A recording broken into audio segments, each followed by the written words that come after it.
Hi hello നമസ്കാരം. അപ്പോൾ ഈ നട്ടുച്ചവെയിലത്ത് ഞാനും എൻ്റെ ഫ്രണ്ട്സും കൂടെ എങ്ങോട്ടാണ് പോകുന്നതെന്നല്ലേ. ഞാൻ ഒരു താല്പര്യം ഇല്ലാതാണ് ഈ പ്രാവശ്യം ഫുഡ് അടിക്കാൻ പോകുന്നത് വേറെ എവിടെയല്ല, നമ്മുടെ സ്വന്തം അൽറാസി, തിരുവല്ലയിലുള്ള അൽറാസിയിലാണ്. കുഴിമന്തിക്ക് പേര് കേട്ട സ്ഥലം. അപ്പം ആദ്യം തന്നെ നമ്മൾ ട്രീറ്റ് ചെയ്തു കുടിവെള്ളം, ദാറ്റ്സ് ഇമ്പോർട്ടൻറ്റ് ഗൈസ്. അപ്പം കറുവാപ്പട്ട ഇട്ട വെള്ളം വരുന്നത്, അപ്പോൾ അതാണ് ഞാൻ ഡിസ്ക്രൈബ് ചെയ്തത്. അപ്പോൾ അതിനുശേഷം നമ്മുടെ മെയിൻ സാധനം നമ്മുടെ കുഴിമന്തി വന്നു ഗൈസ്. അപ്പം ഒട്ടും എക്സ്പെക്റ്റേഷൻസ് ഇല്ലാതെ പോയതാണ്, ബിക്കോസ് ഞാൻ ബിരിയാണി കഴിക്കാറില്ല. അപ്പം എനിക്ക് ഒട്ടും ഇഷ്ടപ്പെടില്ല എന്ന് കരുതി പോകണം, എന്നെ പിടിച്ച് വലിച്ചുകൊണ്ട് പോയതാണ്.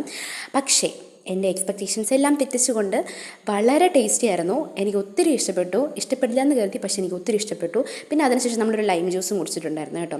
ഇനി അവിടുത്തെ കുഴിമന്തിയുടെ സ്പെഷ്യാലിറ്റി ആണോയെന്ന് എനിക്കറിയില്ല. ശരിക്കും കുഴിമന്തി എനിക്ക് ഒന്നുകൂടെ കഴിച്ചാൽ കൊള്ളാമെന്നുണ്ട്.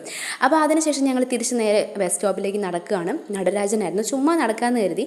പിന്നെ അതിനുശേഷം ഇടയ്ക്കൊന്ന് തളർച്ച വന്നപ്പോഴത്തേനും ചുമ്മാ അവിടെ കൂടെ ഇവിടെ കൂടെ കറങ്ങി, അങ്ങനെ ക്ഷീണമെല്ലാം മാറി കഴിഞ്ഞ് വീണ്ടും നടത്താൻ തുടങ്ങി. നേരെ ബസ് സ്റ്റോപ്പ്, സ്ട്രൈറ്റ് വീട്ടിലേക്ക്. അപ്പോൾ ദാറ്റ്സ് ഓൾ, ബൈ.